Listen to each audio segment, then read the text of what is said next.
আমি তোমার সাথে দুইটা কথা বলতে চাই।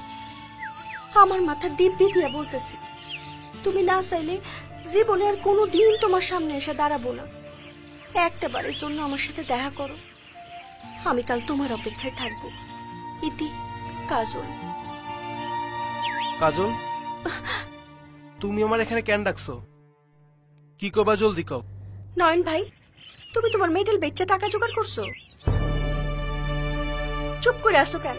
আমার কথার উত্তর দাও। তুমি তোমার একমাত্র স্মৃতিচিহ্ন, একমাত্র সম্বলটা বেচে দিতে পারলা? হ, বেচে দিছি। আমার কাছে স্মৃতিচিহ্ন থেকে আমার পরিবারের স্বপ্ন অনেক বড়। লেখাপড়া করে যদি তাদের কামাই খাওয়াইতে নাই পারি, তাইলে মেডেল পকেটে রেখে কি লাভ? মেডেল ধুইয়া পানি খেলে তো পেট ভরবো না। তাই বলা তুমি তোমার এই মহামূল্যবান সম্পদ বেচে দিবা? নয়ন ভাই, একটা মেডেল শুধু গোল একটা রূপার টুকরা না, এটা একটা সম্মান, এটা একটা ভালো কাজের পুরস্কার। সবার কপালে এসব জুটে না। স্বর্ণকারের কাছে এর দাম 1200-1300 টাকা হইতে পারে, কিন্তু তোমার কাছে এর দাম লক্ষ কোটি টাকা। স্বর্ণ কয়লার খনিতে পড়ে থাকলে কোনো দাম নাই। যখন গয়না হয়ে মানুষের গলায় শোভা পায়, তখনই এর দাম হয় লাখ টাকা। আমি এক কয়লার খনি, আমার কাছে এই মেডেল কি মূল্য আছে? এখন আর এইসব কথা বলে কোনো লাভ নাই। না, আমি খয়তে দেই নাই। আমি তোমার মেডেল ফেরত নিয়ে আইছি। এই নাও তোমার মেডেল।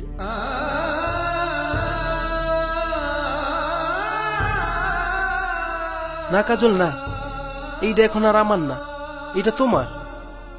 আমি এই মেডেল নিতে পারুম না। কেন পারবা না? তুমি এটা রাখো। যখন তুমি পাশ করে চাকরি করবা, তখন আমার টাকাটা ফেরত দিও। নাও না নয়ন ভাই, আমি তোমার এই অনুরোধ করতেছি, তুমি আমার এই অনুরোধটুকু রাখো। আমি পারুম না। জীবন ভর ঋণের বোঝা বইতে বইতে আমি ক্লান্ত হয়ে গেছি। নদীর ভাঙনে বাপ মা, ভিটা মাটি, সয় সম্বল সবকিছু হারাইয়া আমি চাচা চাচির দ্বারে মানুষ হয়েছি। তাদের ঋণ, সারা গ্রামের মানুষের স্নেহ আর আদর ভালোবাসার ঋণ। এত ঋণের বোঝা ভর শক্তি আমার নাই।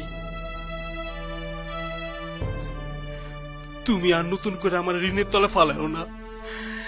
আমি যাই। খাড়াও। যাওয়ার আগে আমার একখান কথা শুনে যাও। তোমার কিসের এত অহংকার? কেন তুমি আমার টাকা নিতে চাও না? তোমার কেন মনে হয় সবাই তোমারে দয়া করতেছে, করুণা করতেছে? কেউ যে তোমারে ভালোবাসা কিছু দিতে পারে, সেই বোধ তোমার আসে না? দয়া করুণা ছাড়া মায়া বইলা যে দুনিয়াতে কিছু আছে, সেটা তোমার জানা নাই। না, আমি কিচ্ছু জানি না। আচ্ছা, আমি তোমার জিগাই, আমার লেগে তোমার তো কিসের মায়া? হ্যাঁ, আমার এই নিয়ে তোমার তো কিসের চিন্তা? আমি তোমার কিডা? কেউ না, তুমি আমার কেউ না।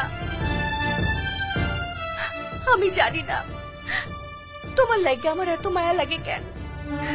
কেন তোমার চোখে এক ফোঁটা পানি দেখলে আমার অন্তরটা ভিজা যায়?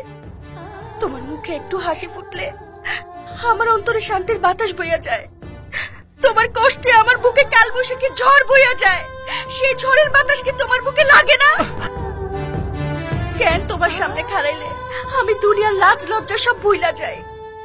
একটা মাইয়া সমাজের কলঙ্কের ভয় উপেক্ষা কইরা কেন তোমার কাছে বারবার ছুটে আসে, তা তুমি বুঝো না? তুমি কি পাথর? তোমার মধ্যে কি মন বইলা কিচ্ছু নাই?